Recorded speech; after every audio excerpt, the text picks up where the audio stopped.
Hello, this is Anthony Verna of the Law Offices of Anthony Verna. In today's world, a lot of companies are using social media, Facebook, Twitter, Foursquare, LinkedIn, anything to try to advertise their businesses. And it's a great platform for it. I do it too. You can see me at facebook.com/AnthonyVernaLaw. But there are some pitfalls to it as well.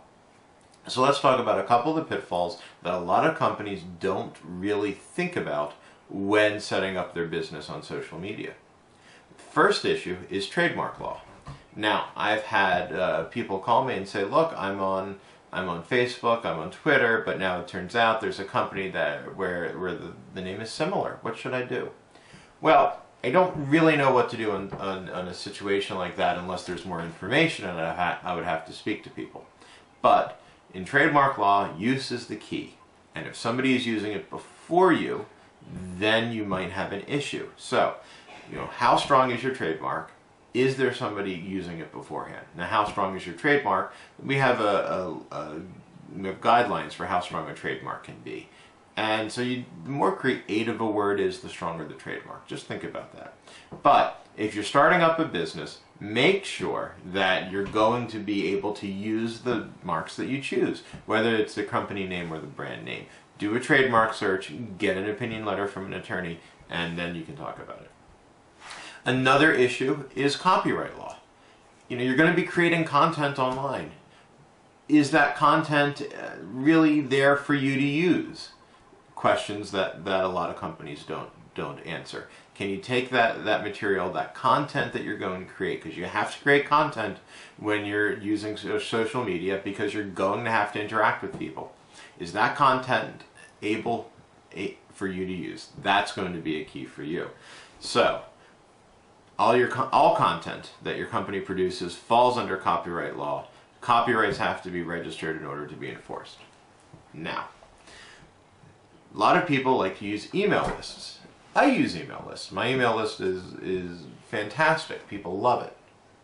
Now, you have to make sure that you're going to follow what's called the CAN-SPAM Act of 2003.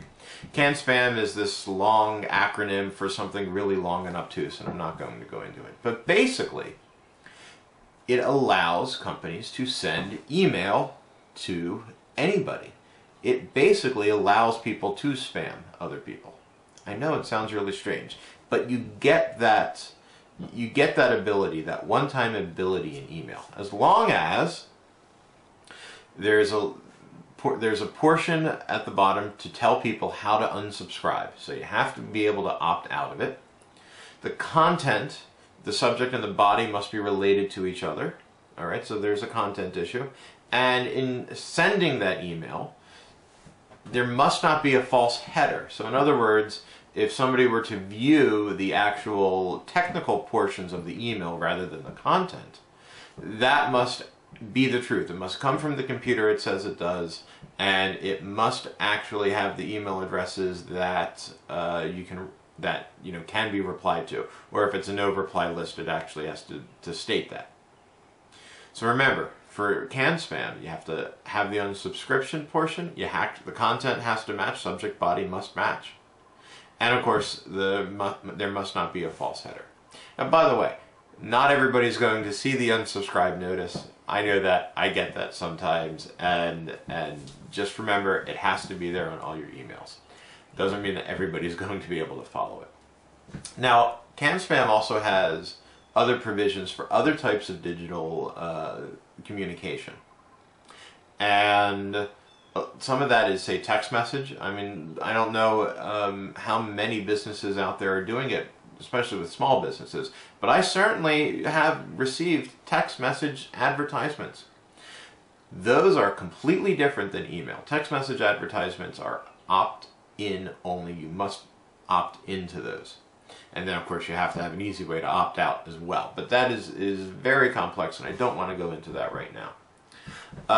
A lot of companies like to use user-generated content to put on their websites or on their Facebook or pages or Twitter feeds.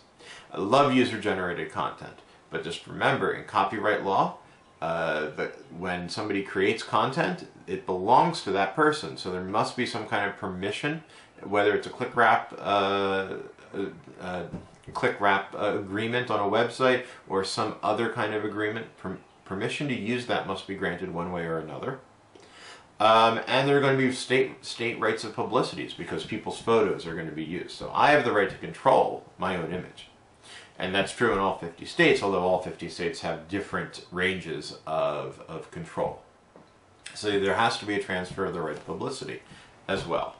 If you are targeting children, the Children's Online Privacy Protection Act has extra steps for you to consider. I won't go into that right now because it is very complex. But, if you have a website, what does your privacy policy say on your website? What do your terms and conditions say on your website? Those are enforceable contracts. So don't forget about those and how important they are to your business. If you're going to be trying to control your business message as much as possible, what are other people saying about you? Does it really fall into any kind of trademark infringement issue? Does it really fall into any kind of copyright infringement issue?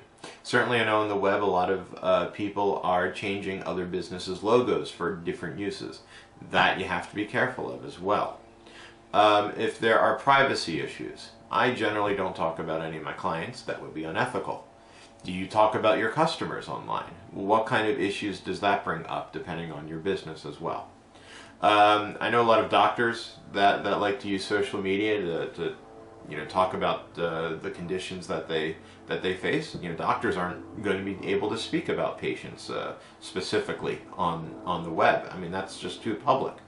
So you have to remember your industry as well to make sure that there aren't any privacy issues. And just remember to be conservative at first. You can branch out, but always remember you should speak to an attorney who understands these issues, because if you're just diving into the social media realm, it has a lot of minefields, and you need to be cautious about it. I actually spoke to a company where they said, well, we started our company, and then it turns out that there's a similar name right there. What should we do? Remember, if you don't do the preparation first, you're going to be scrambling to change things, your business name, your Facebook page, your Twitter page, and it's very unfortunate to see that scrambling happen. My name is Anthony Verna. You can reach me at 917-348-0108.